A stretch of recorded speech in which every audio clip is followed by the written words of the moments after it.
Sveiki, aš esu Edgaras, mes esam nuostabioj Baltics Gaming Expo erdvėj ir aš noriu parodyti, kaip aš...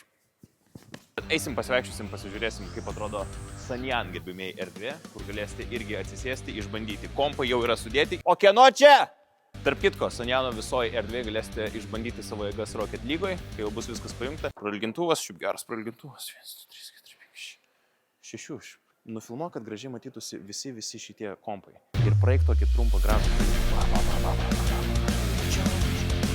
Trackmanijos turnyras, gerbimieji, kur galėsite čionai irgi lenktyniauti, važinėti ir leisti labai smagiai laiką. Nu, šūdas gerai lindęs. Nieko.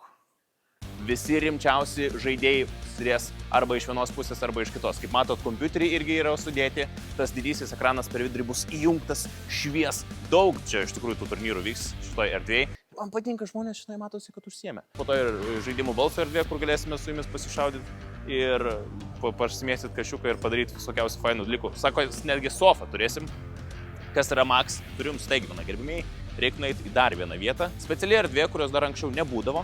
Dabar tenai turėsim naują erdvę. Padaryk, kad tipo aš keliu ir kaip galiūnas atrodysiu gerai.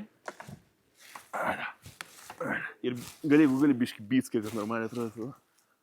Baltics Gaming Expo erdvė prasiplečia ir čia turėsim dar vieną papildomą salę su daugybė išskirtinių ir labai smagių veiklų, kuri tarp kitko viena iš jų galėsite pabūti Lewisas Hamiltonas, Maxas Verstappenas ir išbandyti savo jėgas vairuodami F1 bolidą. Dar neišpukuoti, gerai. Nu čia dar po truputėlį Hebra ruošiasi, bet čia galėsite daryti. Tai viskas, gerbimieji. Mes pasimatom jau gegužės 23 dieną, penktadienį čia Baltics Gaming Expo erdvėje, nuo Valoranto iki Rocket League'os ir taip toliau. Ir aš būtinai irgi būsiu penktadienį, tai pasimatom, nepamirškite ateiti ir pamatyti, kaip visą tai atrodys pastatyta.